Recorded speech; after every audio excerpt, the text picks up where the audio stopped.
सुर्खियों पर।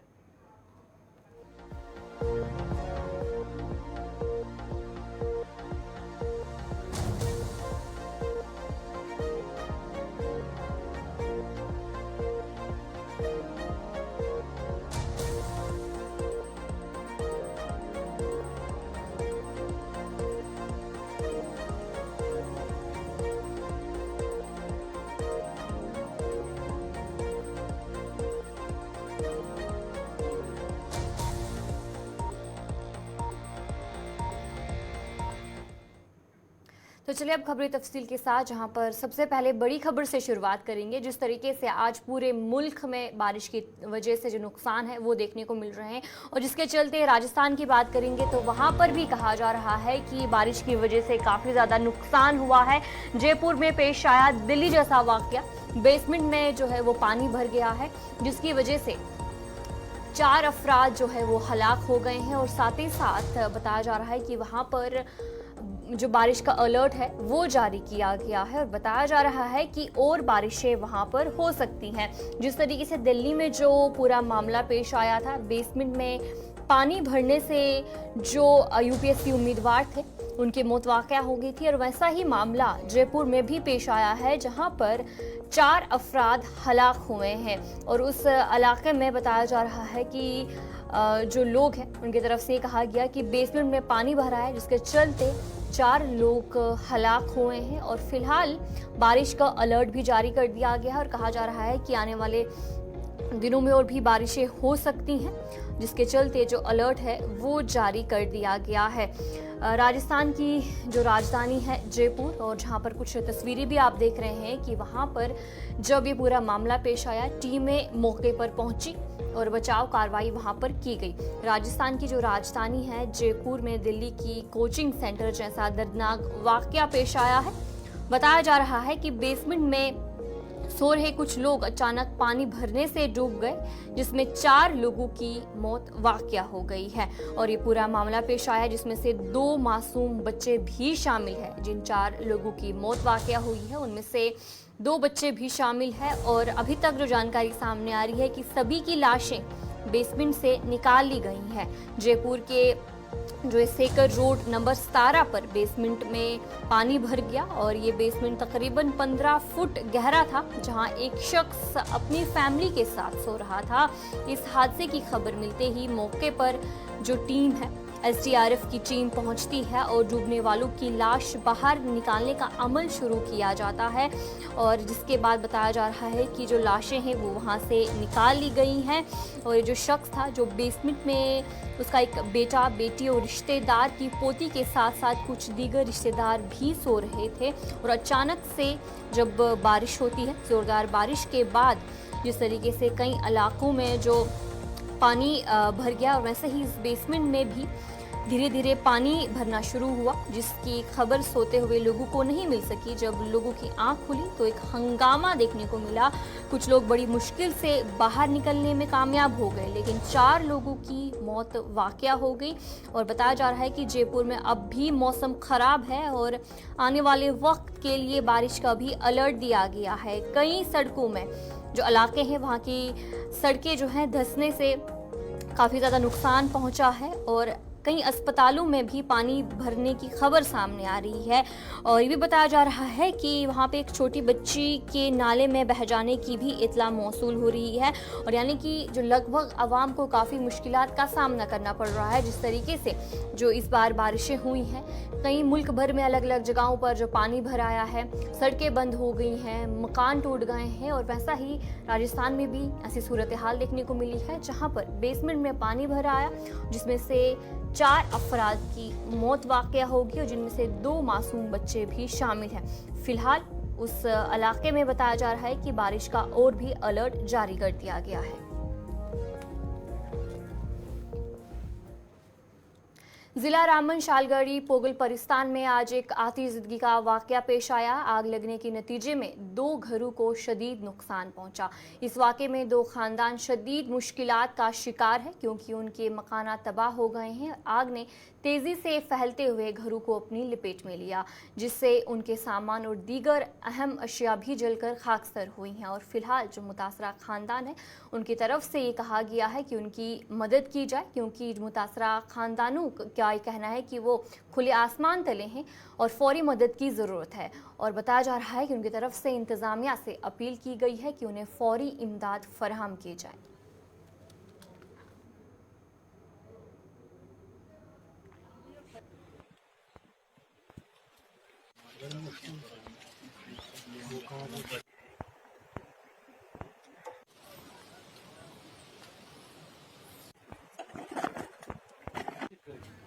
जिस तरीके से आपके सामने तस्वीरें भी हैं, ज़िला रामबन शालगढ़ी पोगल परिस्तान में ये पूरा मामला पेश आया है। आतिशबाजी का वाक़या पेश आया है। आग लगने के नतीजे में 2 घरों को शदीद नुकसान पहुंचा है। इस वाक़े में 2 ख़ानदान शदीद मुश्किलात का शिकार कर रहे हैं, क्योंकि उनके मकानात तबाह हो गए हैं। और बताया जा रहा है कि आग तेज़ी से फैलती है और 2 घरों को अपनी लपेट में लेती है। इसी पर हमारे साथ नदीम इकबाल ज्वाइन कर चुके हैं। नदीम, बताएगा कि ये जो पूरा मामला पेश आया है, क्या कुछ अपडेट है इस हवाले से?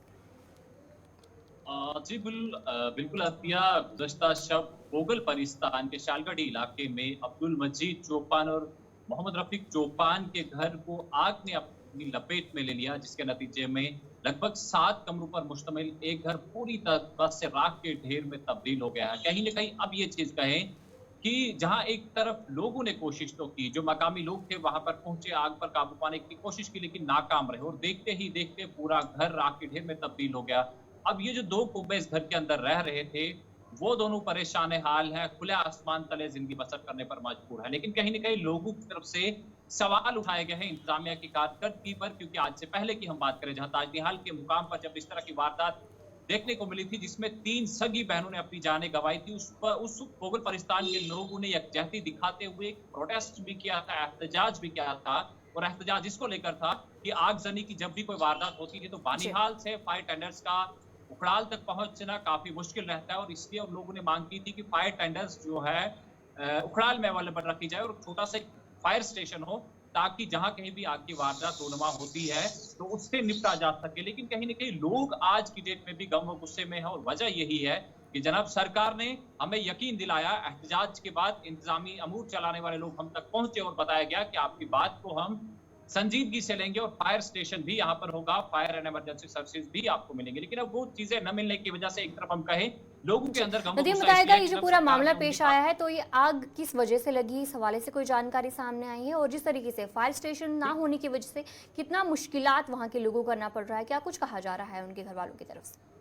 बिल्कुल, देखिए अतिया, मैं आपको एक चीज बता दूं, क्योंकि आग लगने की क्या वजह है अभी ये चीज तो सामने नहीं आई है। क्योंकि एक चीज देखें कि अगर हम कहें कि अगर कोई शॉर्ट सर्किट वगैरह हो, लेकिन जहां से पहले, क्योंकि घर की जो टॉप रूफ है वहां से आग शुरू हुई और उस रूफ में बिजली वगैरह की कोई कनेक्टिविटी थी नहीं, ऐसा वहां के लोगों का कहना है, जो लोग दूर से इस चीज को देख रहे थे। क्योंकि देखिए, जो लोग घर के अंदर थे वो ग्राउंड फ्लोर में सो रहे थे, लेकिन जब आग के शोले वहां निकले तो जाहिर सी बात है लोग वहां पर पहुंचे, और आग के शोलों को देखकर जब आस पड़ोस के लोग वहां पहुंचे, और पहले तो उन लोगों को वैक्यूएट किया गया जो वहां पर घर के अंदर थे। हालांकि नुकसान तो हुआ है, लाखों की प्रॉपर्टी का नुकसान हुआ है, लेकिन अब लोगों के अंदर गम गुस्सा यह है कि जब हमारी बात को कब सुना जाएगा। हालांकि इससे पहले हम देखें परिस्तान का वो इलाका जहां पर इंसानी जाने जाया हुई, उसके बाद उखड़ाल के अंदर हमने देखा वहां पर भी आगजनी की जब वारदात हुई थी तो वहां पर भी इंसानी जाने जाया हुई। ताजनिहाल के अंदर जब हमने देखा 3 सगी बहनों ने अपनी जानें गंवाई। तो कुल मिलाकर हम कहें कि पहाड़ी इलाका है और वहां पर हम अक्सर देखते हैं कि जो घर वगैरह की तामीर की जाती है उसमें लकड़ी का काफी इस्तेमाल होता है, क्योंकि बर्फबारी उस इलाके में काफी ज्यादा होती है।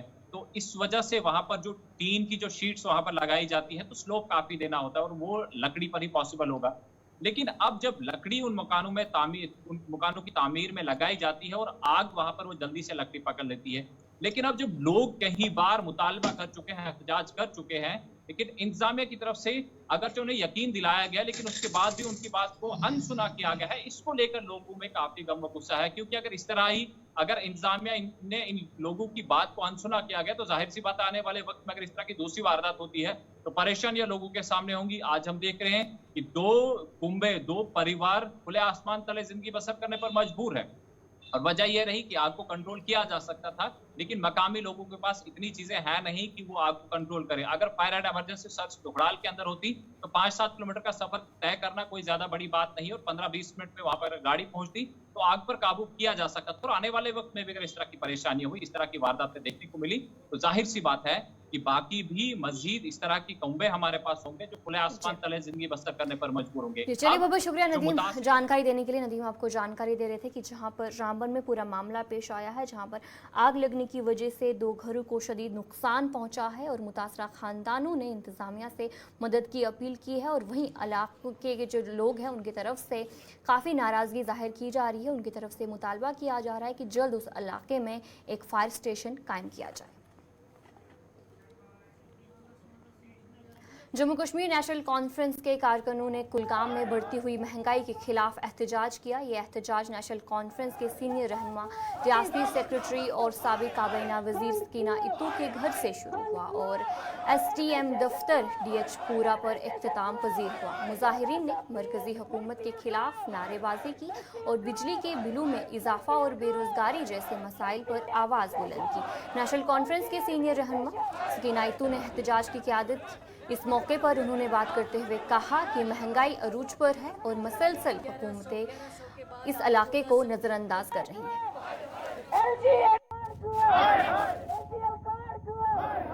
तो इस सरकार से हमारी कम ही है, लेकिन जो हमारा रोल है एज एक बहुत बड़ी पॉलिटिकल पार्टी, हमने अपना रोल निभाया है। लोग परेशान हैं हर दिन, कभी 1100, 1400, 1500, 1800, कोई सिस्टम नहीं है, कोई ट्रांसपेरेंसी नहीं है। बिजली कटौती इतनी है, राशन की मुश्किलात है, केरोसिन ऑयल का नाम निशान नहीं है।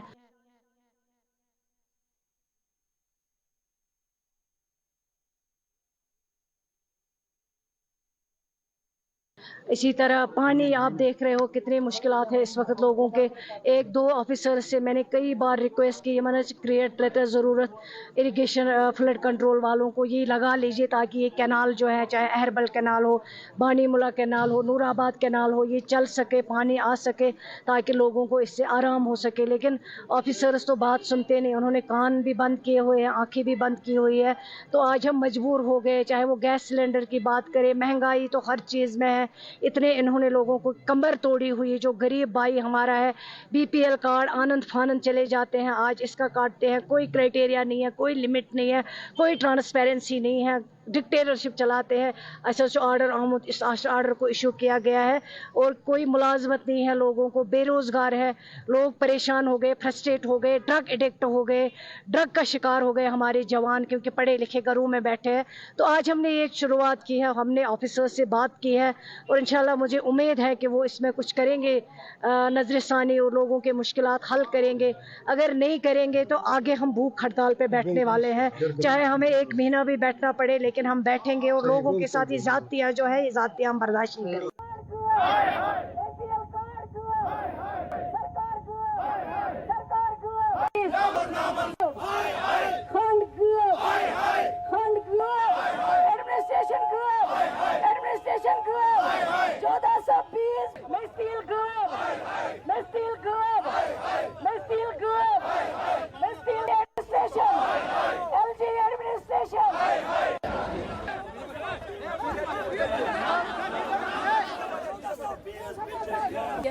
ग्यारह सौ के बाद आज 1400 और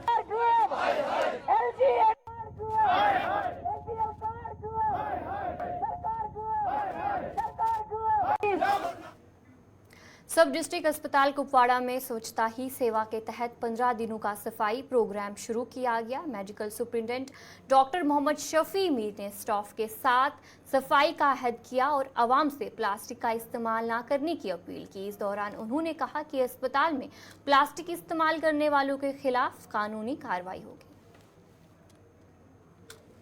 हमारा ये जो प्रोग्राम है वो हमने स्टार्ट किया, ऑलरेडी चल रहा है, क्लीननेस ड्राइव है। तो ये हमें 15 दिन के लिए रहेगा ये ड्राइव, और हमें पर डे इसमें हर एक एम्प्लॉय को 2 आवर्स देने हैं क्लीननेस ड्राइव के लिए। और ये यहाँ ही खाली हॉस्टल में नहीं, इनसाइड हॉस्टल, आउटसाइड हॉस्टल, जहाँ पे भी अगर मैं फॉर एग्जांपल अपने गांव में रहता हूँ, अपनी गली में रहता हूँ, वहाँ पे भी मुझे सफाई का ख्याल रखना है। और जैसे मैं रिक्वेस्ट करता हूँ लोगों से या हॉस्टल में जो हमारे यहाँ पे पेशेंट्स आते हैं, अटेंडेंट्स आते हैं, उनसे मैं रिक्वेस्ट करता हूँ यहाँ पे डस्टबिन लगे होते हैं, अगर कोई त्रैश है, कोई गंदगी है, कोई भी चीज़ है, यहाँ पे डस्टबिन होते हैं, उन डस्टबिन का इस्तेमाल करें और हॉस्टल के अंदर ना थूकें। तो इसका जो है वो ख्याल रखना है, क्योंकि हम सबका, ये हमारा हॉस्पिटल है या हमारा सबका हॉस्पिटल है, तो हमें सबका इसका ख्याल रखना है। और इंशाल्लाह अभी जो हमारा प्रोग्राम चल रहा है the cleanness drive, and I hope कि हम जो अपनी कंट्री है, हमारी स्टेट है, इसको हम पूरा क्लीन रखेंगे और इसका ख्याल रखेंगे। देखो, प्लास्टिक टोटली बैन है, जो गवर्नमेंट ऑफ इंडिया ने बैन किया है। प्लास्टिक का इस्तेमाल बिल्कुल नहीं करना है, क्योंकि हम प्लास्टिक का जो पॉलीथीन है उसका इस्तेमाल करते हैं, फिर हम सड़कों पे डालते हैं, वो फिर जब बारिश पड़ती है नालों नदियों में जाते हैं, वही पानी हम पीते हैं, तो जो डिजीज़ हैं उससे भी फैल जाती हैं। तो जो पॉलीथीन है वो बिल्कुल यूज़ मत करें। आपका जो पेपर लिफाफे आते हैं वही इसका इस्तेमाल करो, और पॉलीथीन अवॉइड करो, पॉलीथीन यूज़। आप लेकिन कहीं कहीं पे चोरी छुपे लाते हैं पॉलीथीन, तो मैं इनको रिक्वेस्ट करता हूँ कि ऐसा मत कीजिए। स्वच्छता पखवाड़ा के तहत एमसी पटन की जानिब से एक खसूसी प्रोग्राम का इनेकाद किया गया। इस प्रोग्राम में तुलबा और बुजुर्ग शहरियों ने भरपूर शिरकत की। प्रोग्राम के आगाज से पहले एमसी पटन ने ईदगाह से पानुंद पार्क तक एक रैली मुनज़्ज़म की। रैली के दौरान सफाई और माहौलियात के तहफ़्फ़ुज़ के बारे में आगाही फराहम की गई। रहीम, चूँकि आज यहाँ म्यूनसिपल कमेटी पटन ने एक सफाई प्रोग्राम का इनेकाद किया है और ये बहुत अच्छा प्रोग्राम है, एक अच्छा इनिशिएटिव है। इन्होंने अवेयरनेस प्रोग्राम यहाँ पे चलाया है कि किस तरह हमें क्लीन रखना है, किस तरह हमें साफ़ करना है और किस तरह हमें सेग्रीगेशन करना है, एक वेट को अलग करना है, ड्राई को अलग करना है। ये एक बहुत बड़ा अच्छा इनिशिएटिव है यहाँ इनका। और जहाँ से जब से यहाँ म्यूनसिपल कमेटी पटन के नए ईओ साहब आए हैं, यहाँ पे एक नई जहत मिली है, एक नई रफ्तार मिली है इस कमेटी को। एक बहुत अच्छे अफसर हमें लग रहे हैं कि यहाँ तक कि वो बहुत कोऑपरेटिव है, लोगों के साथ बहुत कोऑपरेटिव है और जो हमें लॉन्ग पेंडिंग मसाइल है यहाँ पे वो भी बहुत अच्छी तरह से वो एड्रेस कर रहे हैं और लोगों की सुन रहे हैं। हम बहुत मशकूर है ईओ साहब के कि वो यहाँ पे आए हैं। उन्होंने अपने पूरे इस महकमे को मुतहरिक किया है और जो हमारी लॉन्ग पेंडिंग डिमांड यहाँ पे थी, डंप किया जा रहा है इस कचरे को जहाँ पे डंप किया जा रहा है इकबाल कॉलोनी पटन में। इकबाल कॉलोनी की पटन के लोग जब ईओ साहब से मिले, उन्होंने बहुत हमदर्दाना अल्फाज में एक दिलासा दिया है, एक वादा दिया है कि इसको हम जल्द अज जल्द यहाँ से शिफ्ट करेंगे। और उन्होंने अपनी तरफ से बहुत कोशिश भी की है और कोशिश कर रहे हैं कि जल्द अज जल्द इसको बंद होना चाहिए यहाँ पे। और हम अब डायरेक्टर मैम साहिबा से गुजारिश करते हैं कि वो हमारे इस दीरीना जो हमारी मांग है इस पे करके इसको जल्द अज जल्द यहाँ से शिफ्ट करे और हमें इस मुसीबत से राहत। आजकल जो राय साहब ये स्वच्छता पखवाड़ा यानी सफाई का 15वाड़ा जो चल रहा है ज़ेर एहतमाम ये म्यूनसिपल कमेटी पटन, बहुत खुशी हुई हमें कि इनने हमें इस वक्त यहाँ पर ये मौका दिया बात रखने का। तो हम यही गुजारिश करेंगे अपनी म्यूनसिपल कमेटी पटन से कि कहते हैं कि चैरिटी बिगिन्स एट होम। ये कचरा ठिकाने लगाने के लिए सिस्टम है, आजकल वो जदीद तरीके से इसको ठिकाने लगाया जाता है इंसिनरेटर के ज़रिए। हम चाहते हैं ये अपने जो ये ऑफिस गुड ऑफिस यूज़ करें पटन में जदीद तरीके का, जदीद नवीयत का, जिसके लिए हमें इत्तला मिली कि फंड्स भी बिल्कुल मौजूद है। इंसिनरेटर यहाँ पर नस्ब करें ताकि यहाँ का कचरा जो है उसको ठिकाने लगाने में सहूलियत भी होगी और उससे एनवायरनमेंट हमारे माहौलियात पर भी कोई बुरा असर नहीं पड़ेगा। आज पटनस मज म्यूनसिपलिटी कमेटी पटनिक तरफ प्रोग्राम आव कर 15 अगस्त तान प्रत जाए इन चलान स्वच्छता ये पखवाड़ा है। अमुक माने तो मुद्दा तो मकसद सिर्फ कि आस पास माहौल साफ थावन और ग्रीन टाउन बनावन। तो सह बन सोरे तेल पन्न घरन मज ोट यह करो अलग अलग, जन खुशक थो अलग, उदर थो अलग और आस पास त्रो न ोट के चाहे चिप्स खान बिस्किट खान। जन मे पन्निस तकरीरस मज वोन दुकानदारन जिम्मेदारी कि अगर सफाई कर्मचारी सुबह सफाई करान अम पे दुकानदार नेरान अमन दुकानस मज कह ोट लगान दुकानस नबर कन। स्वच्छता पखवाड़ा के तहत डीसी पुलवामा डॉक्टर बशारत कयूम ने डीसी ऑफिस पुलवामा से सफाई मुहिम का आगाज किया। 15 दिन के इस प्रोग्राम के तहत पुलवामा टाउन के मुख्तलिफ मुकामात पर सफाई मुहिम मुनज़्ज़म की जाएगी। इस दौरान डीसी पुलवामा के मुताबिक सॉलिड वेस्ट मैनेजमेंट के तहत एक मंसूबा जो इंतजामिया की जानिब से पुलवामा टाउन के लिए लिया गया है, चंद हफ्तों में मुकम्मल किया जाएगा। उसमें मैं बताना चाहूँ, ये हमारा एक बहुत ही प्रेसिंग इशू था, क्योंकि हम जो टाउन का वेस्ट है उसको ओपन में डंप कर रहे थे, लेकिन फॉर्चुनेटली उसमें शुरुआत में लैंड इशू थे, वो रिजॉल्व हो गए। प्रोजेक्ट टेंडर हुआ, अभी वो सिविल वर्क उसका पूरा कंप्लीट हो चुका है। हमारा जो उसमें मैकेनिकल कंपोनेंट्स लगने हैं वो भी टेंडर्ड है, और मुझे उम्मीद है अगले 1-2 हफ्ते में हमारा पूरा वो इक्विपमेंट लग जाएगा, उसको चालू कर लेंगे। और हमारे जो ये बहुत ही ख़राब जो वेस्ट साइट्स हैं पुराने, उनको हम कन्वर्ट करके अच्छे वहाँ पे जो है पब्लिक। स्वच्छता पखवाड़ा के तहत म्यूनसिपल कमेटी संबल ने गवर्नमेंट डिग्री कॉलेज संबल में प्रोग्राम मुनक्किद किया। प्रोग्राम में बुजुर्ग शहरियों और एमसी संबल के मुलाजमीन ने शिरकत की और कॉलेज में सफाई मुहिम चलाई गई। इस दौरान एक अहद लिया गया कि हर फर्द 100 दीगर अफराद को सफाई की तरगीब देगा और सफाई के लिए 100 घंटे वक्फ करेगा।